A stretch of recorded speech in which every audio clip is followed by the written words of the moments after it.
Okay, well, good afternoon, everyone. Thanks for being here to hear about who is Adam Smith's impartial spectator.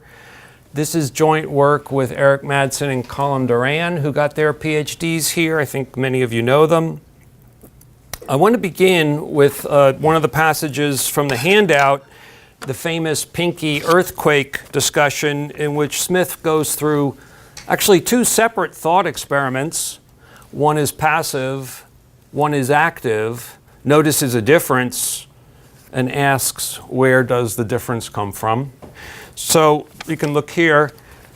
Let us suppose that the great empire of China, with all its myriad inhabitants, was suddenly swallowed up by an earthquake, and let us consider how a man of humanity in Europe, who had no sort of connection with that part of the world, would be affected upon receiving intelligence of this dreadful calamity. He would, I imagine, first of all, express very strongly his sorrow for the misfortune of that unhappy people. He would make many melancholy reflections about the precariousness of human life and the vanity of all the labors of man, which could thus be annihilated in a moment. He would, too, perhaps, if he was a man of speculation, enter into many reasonings concerning the effects this might produce upon the commerce of Europe and the trade of the world. And when all this fine philosophy was over, when all these humane sentiments had been once fairly expressed, he would pursue his business or his pleasure, take his repose or his diversion with the same ease and tranquility as if no such accident had happened. The most frivolous disaster which could befall him would occasion a more real disturbance. If he was to lose his little finger tomorrow, he would not sleep tonight. But provided he never saw them, he will snore with the most profound security over the ruin of 100 million of his brethren. And the destruction of that immense multitude seems plainly an object less interesting to him than this paltry misfortune of his own. So that's the passive thought experiment. The guy is just receiving intelligence. He's not got choices or actions to consider in this. And when he reflects on the sentiments, the pinky is more disturbing. Losing the pinky is more disturbing than the earthquake. So the pinky looms larger than the earthquake. Then Smith goes into the second thought experiment. To prevent, therefore, this paltry misfortune, would a man of humanity be willing to sacrifice the lives of 100 million of his brethren, provided he had never seen them? Human nature startles with horror at the thought, and the world in its greatest depravity and corruption never produced such a villain as could be capable of entertaining it. So now, with the active, the guy would sacrifice his pinky to prevent the earthquake, essentially. And so now the earthquake looms larger. The first case, the pinky looms larger, now it's the earthquake. What makes this difference? When our passive feelings are almost always so sordid and so selfish, how comes it that our active principles should often be so generous and so noble? When we are always so much more deeply affected by whatever concerns ourselves and whatever concerns other men, what is it which prompts the generous upon all occasions and the mean upon many to sacrifice their own interests to the greater interests of others? And now he gives his own answer. He answers his own question. It is not the soft power of humanity. It is not that feeble spark of benevolence. It is a stronger power, a more forcible motive. It is reason, principle, conscience, the inhabitant of the breast, the man within, the great judge and arbiter of our conduct. It is he who, whenever we are about to act so as to affect the happiness of others, calls to us with a voice capable of astonishing the most presumptuous of our passions, that we are but one of the multitude, in no respect better than any other in it, etc. And then he goes on to speak of this man, this inmate in the breast, as this impartial spectator. You see, I underlined it there. And he goes on in this very moving and powerful way to reiterate the idea that it is actually a kind of duty or even obedience to this man within the breast that actually moves us to make those sacrifices when we are called to do so. It's not benevolence, actually. As we saw, in the passive case, when he hears about this disaster on the other side of the earth, he's not actually that affected. It's not actually a lively sense of benevolence, which is the impetus here. So there's an introduction, and a most famous one, of the man within the breast or the conscience, which calls to us. Now, is that what Smith means by impartial spectator, the two-word expression impartial spectator? Some people seem to have come to that conclusion. I want to quote some of these. I'm going to show you a bunch of quotes, which effectively I think are insufficient. Fleischacker emphasizes the eminently human character of the impartial spectator. Jack Weinstein suggests that the impartial spectator does not have access to any privileged information, and that each impartial spectator is unique to its imaginer. Craig Smith argues that the only sense in which the impartial spectator is universal is that all normally functioning humans have it. Otteson says the conscience is informed by the impartial spectator or the man within, and that the impartial spectator serves as one's conscience. Campbell says about Smith's image of the impartial spectator, all his characteristics are fully human, and he possesses these only to the degree which is common in the average person. And Raphael, one of the editors of our edition of TMS, says the impartial spectator is still a man, not a god, and indeed a perfectly normal man. Well, I think those are inadequate, as we'll see, because I think there are other meanings of this expression in Smith. There are multiple meanings, polysemy. Multiple meanings. And this way of writing is very important in Hume and Smith, because many of the most important expressions in their discourse presents this problem of polysemy. And this creates a feeling of contrariety in what they write. Like first it sounds like this, then it sounds like this. Well, which is it? And to give you the answer to the puzzles, all of these puzzles, I think, it's all of the above. It's not one or the other. It's all of the above. In pretty much all these cases I've listed here, they are affirming the different meanings, but they are subtly distinguishing them, and they're sort of leaving it as a homework assignment for us to sort them out and to see how they relate to one another. And that's pretty much my punchline on the impartial spectator. It's not just the conscience, or our punchline, I should say. Now let's think about a scene of human interaction. Maybe there's a dispute in a restaurant, and which side, this guy or the server is at fault. This guy looks a little bit upset. There might be somebody nearby here spectating. Now this guy here looks like he's behind the bar, so that's probably an employee and maybe would be partial to the server. We might imagine another customer here just off the picture who is spectating and has no obvious connection to either of these two people, and in that sense is apparently impartial, not partial to either one. And that would be the first and in some sense simplest example of a meaning of impartial spectator. Somebody who just happens to be spectating the spectacle, that's this human interaction, and apparently impartial. Okay, just anybody who just happens to be on the scene. But the thing with impartiality is that it works by levels, and the person who is, let's say, observing this incident might have a sense of what rules are pertinent to this scene, this situation, this locale, and thereby impartially apply those rules to their interaction and their behavior, maybe disapprove of one of the two people. But this is the thing. You can raise it up a level and ask, but are those rules that guy is applying impartial? Like, are those good rules? Should you follow those particular set of rules? It could be that you impartially apply rules which themselves are partial in a larger sense to a larger whole of humankind. Like Smith gives this example when the first Brutus, this is earlier than the one who stabbed Caesar, when the first Brutus led forth his own sons to a capital punishment because they had conspired against the rising liberty of Rome, Brutus acted impartially because the rules did not carve out allowances for the family of the consul.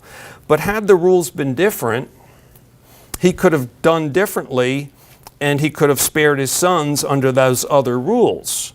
And then the question is, well, which set of rules at a higher level of rules for making rules is impartial? So you see, impartiality is venerable only to the extent that it goes up high. You know, the Nazis had their intelligence agencies, and they could do certain things impartially within certain local limited concerns. But you know, does it pass impartiality when you go higher up to consider larger wholes that we should be concerned with? Well, I think Smith clearly moves beyond both this guy who happens to be sitting nearby, maybe some guy named Rick, as well as even beyond the man within the breast or conscience. And so now I want to look at the second of our, and this is about the prudent man in the steadiness of his industry and frugality, in his steadily sacrificing the ease and enjoyment of the present moment for the probable expectation of the still greater ease and enjoyment of a more distant but more lasting period of time. The prudent man is always supported and rewarded by the entire approbation of the impartial spectator and of the representative of the impartial spectator, the man within the breast. The impartial spectator does not feel himself worn out by the present labor of those whose conduct he surveys. So maybe this first prudent man was some guy, Jim, but apparently this impartial spectator surveys other people's conduct as well, Jim, Mary, Janet, whoever. Nor does he, the impartial spectator, feel himself solicited by the importunate calls of their, Jim, Mary, Janet, present appetites. To him, the impartial spectator, their present and what is likely to be their future situation are very nearly the same. And he sees them nearly at the same distance and is affected by them very nearly in the same manner.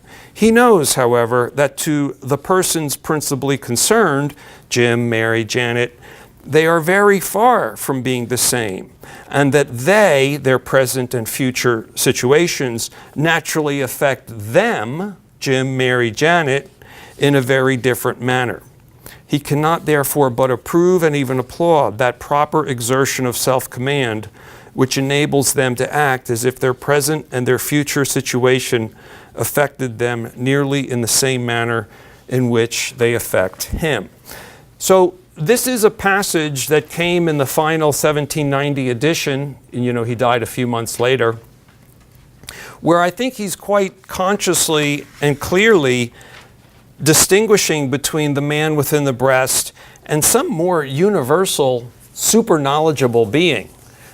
I mean, think about the being here. This impartial spectator is surveying multiple people. And this impartial spectator not only sees their present situation, but also, it seems pretty well, their future situation.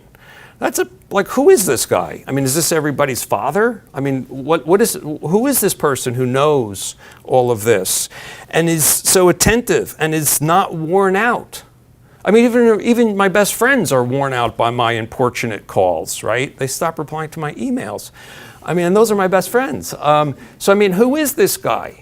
And then finally, how is it that all of these different people, Jim, Janet, Mary, everybody, whoever he surveys, make him the one that they make their conscience a representative of? So our conscience is a representative of some universal being, okay? So there's something more than, first of all, the Rick in the restaurant, and then more than the man within the breast. There's some more super knowledgeable, superhuman, universal being here, in my view. And it's very natural, of course, to think of this as God. The sun there represents that highest impartial, that sort of supreme judge, superhuman impartial spectator. You can think of it as God. You can also think of it as an allegory with God-like features, whom I call joy, okay? And this is an image about different men within the breast, coming up from the frog, the little fish here. So these are our men within the breast. It's two-faced to go, it's two-sided, that is to say, to represent the amiable side of our conscience, which enters into each of the parts of those affected out there by action.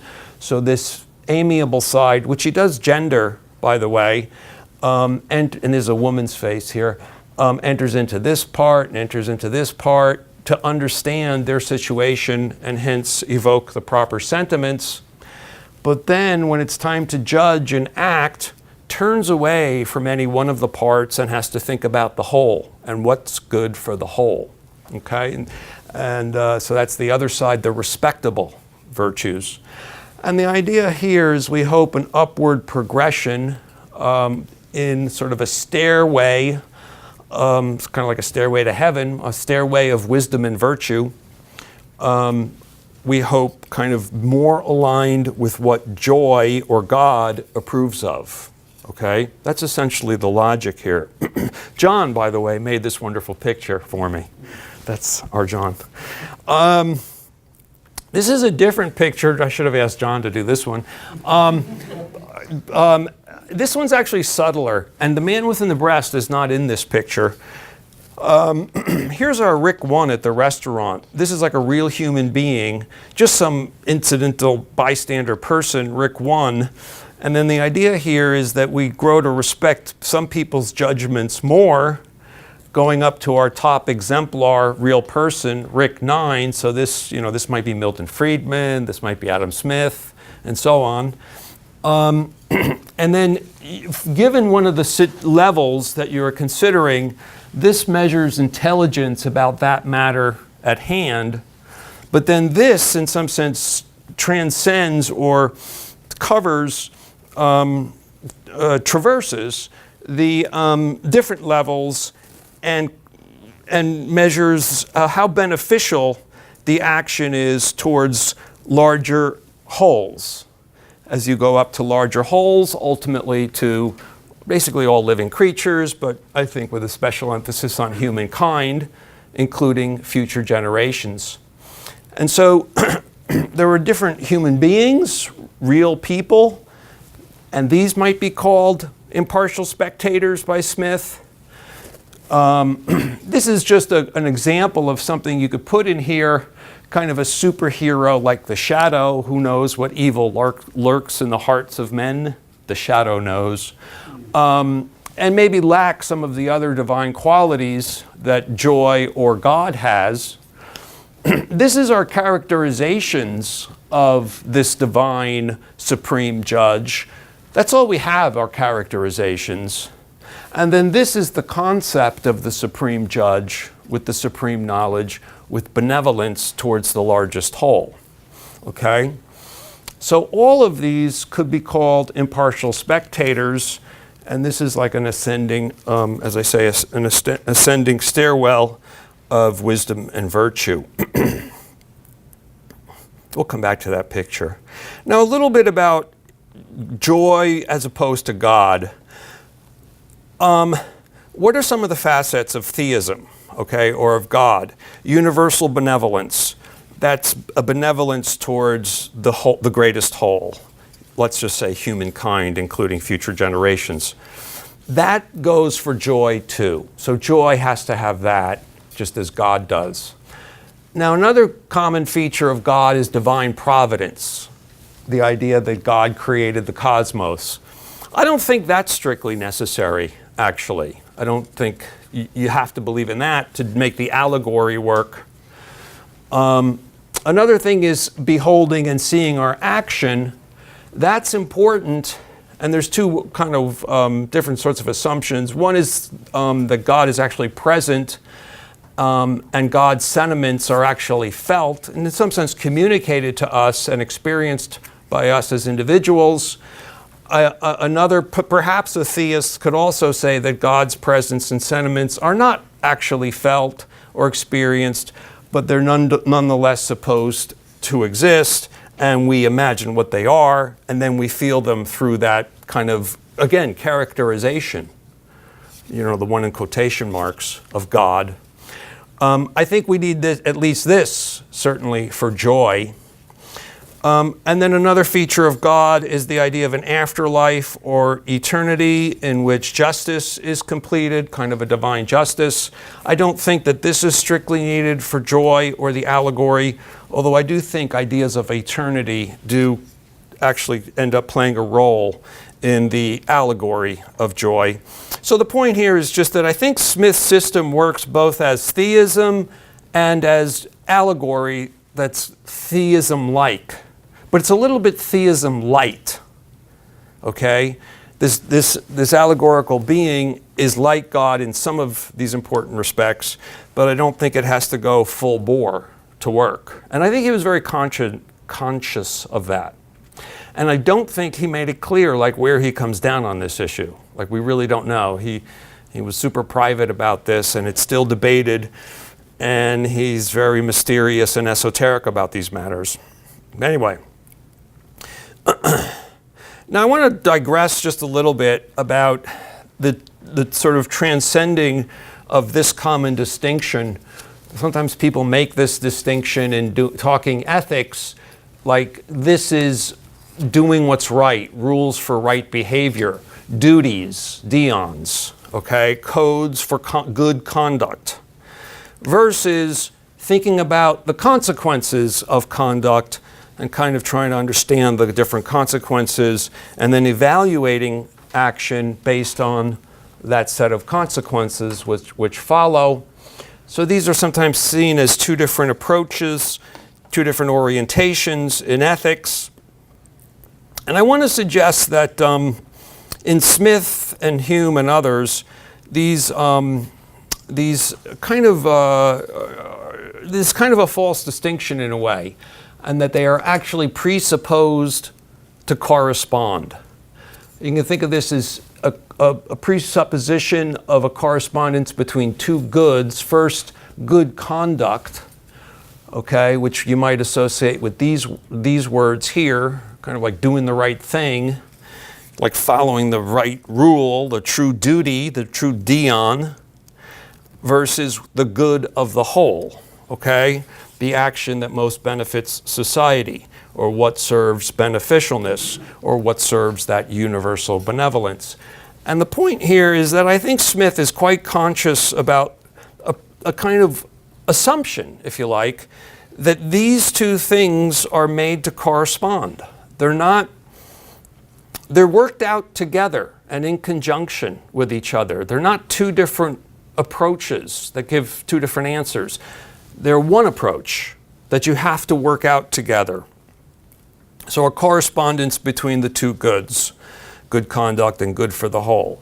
We tacitly maintain this correspondence. I think we manage our words and beliefs to maintain it, kind of creating a system that in a way transcends this distinction.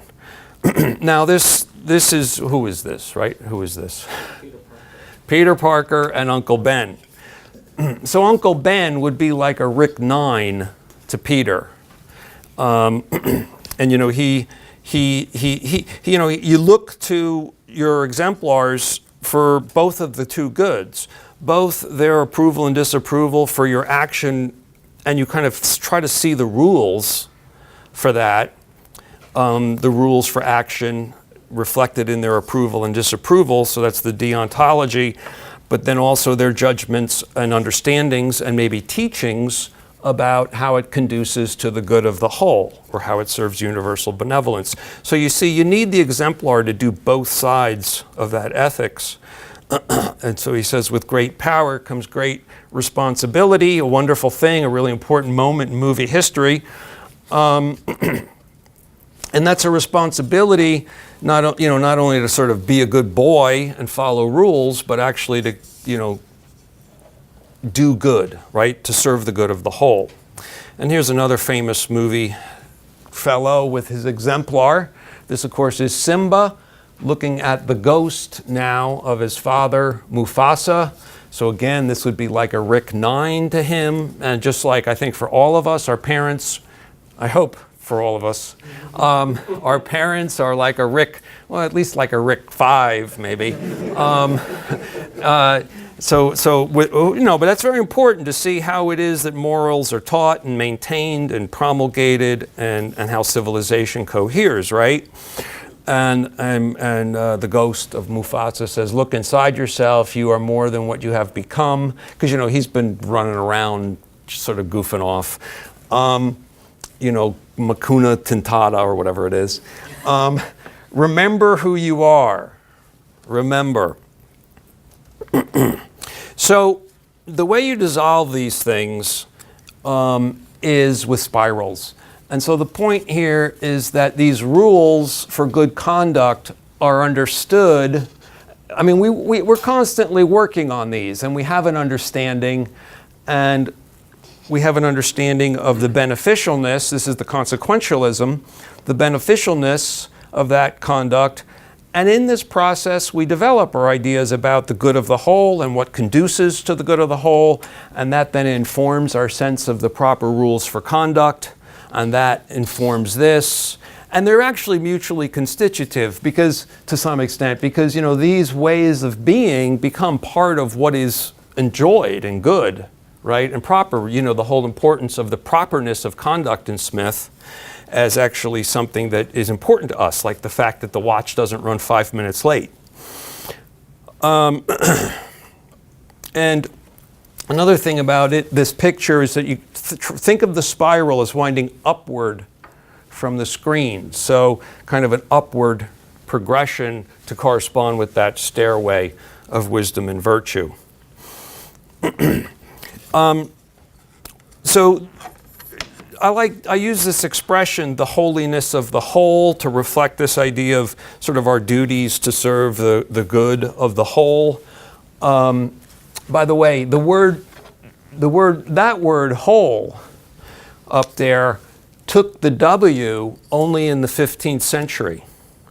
Okay, so it used to be, so holiness and whole, as in the whole thing, looked more the same until the 15th century. It was only in the 15th century that W, so they're actually closer than you think, holy and whole that way.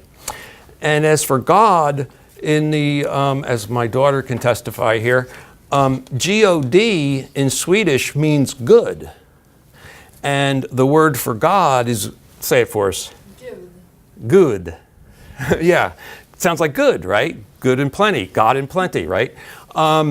So I don't think that's an accident. God is good, and so you see, God represents the good of the whole in a way, which fits the whole Emil Durkheim idea about how, religion evolved and so on.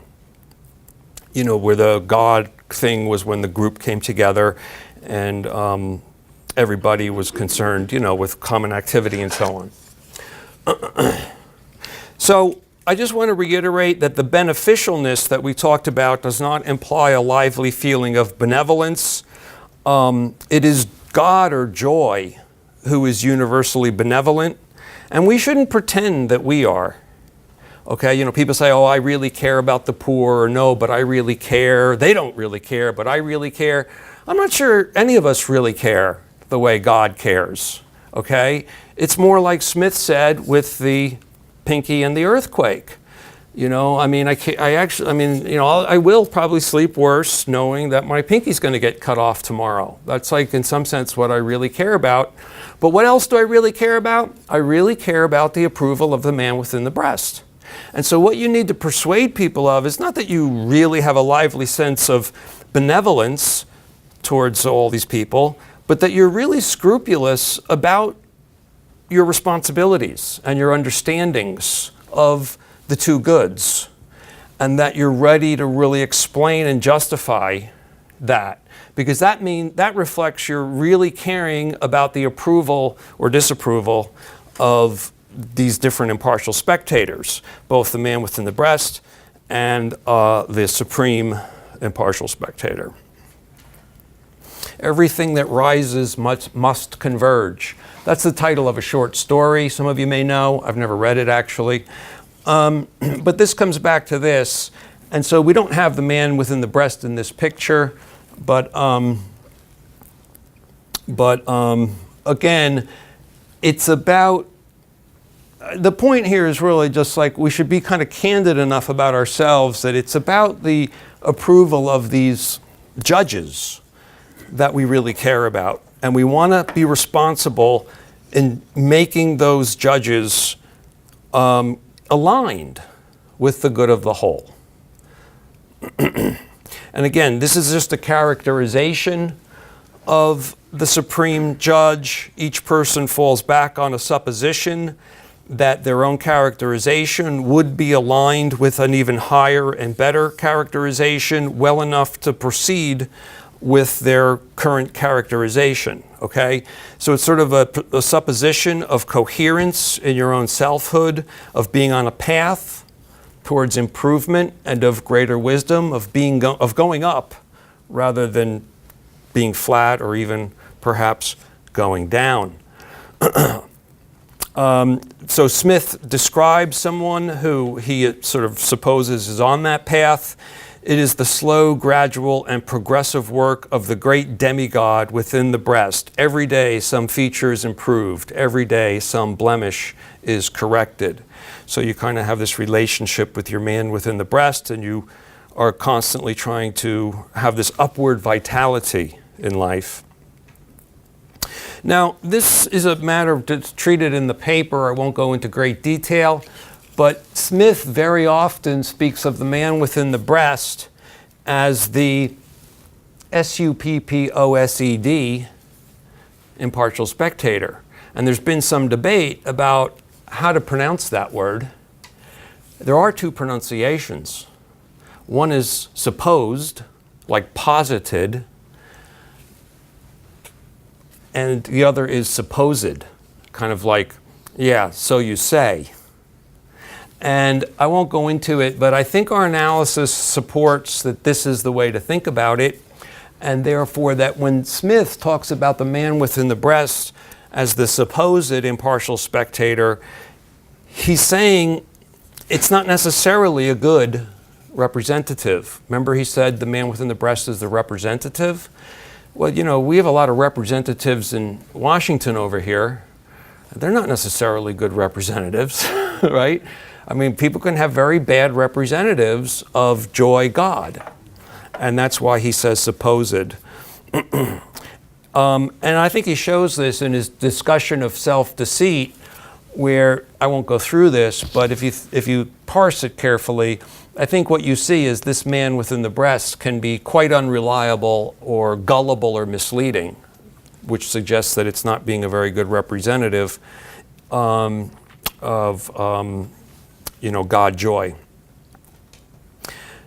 And it is possible that people are on the wrong path, and we might feel that we've erred drastically, and it's not just like overcoming some little blemish or imperfection, but faulty in a significant way. We might feel regret, and then we need to back up, maybe to return to a fork in the road and revise our moral outlook. But I do think that one's usual course in life is in ethical reasoning is to maintain the supposition that we are on a path that leads upwards and carry on. This is just another note that sometimes Smith speaks of the man within the breast as the ideal partial spectator, and this again I think has created some disagreement and confusion.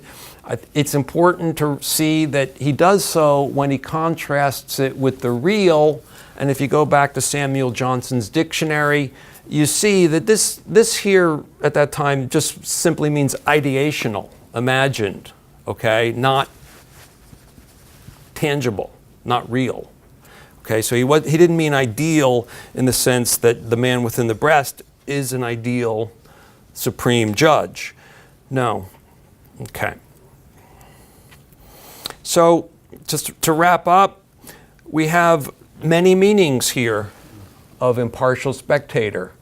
And he's, I think, deliberately mysterious and almost misleading in the way he often uses "the" when using this expression. But we've got ordinary guy like in the restaurant, we've got our exemplars, we've got the man within the breast, who is a representative of joy God and is often in the final edition of TMS called the supposed, which I do think he deliberately did to clarify this whole relationship. Then we have characterizations of joy God that each of us sort of carry around. And then we have our supreme judges who are impartial and wise all the way up by assumption or construction or faith. That's just like the way the whole ethical system is organized. You could relate all this, of course, to Smith's liberal project. There's a lot of different, kind of ways you can then try to, how we then felt the need to improve people's understanding of beneficialness, and that's in a sense what the Wealth of Nations in particular is about, so that they judge better and kind of move up that spiral I showed you before. But I'll leave it at that. Thanks for your attention. Great.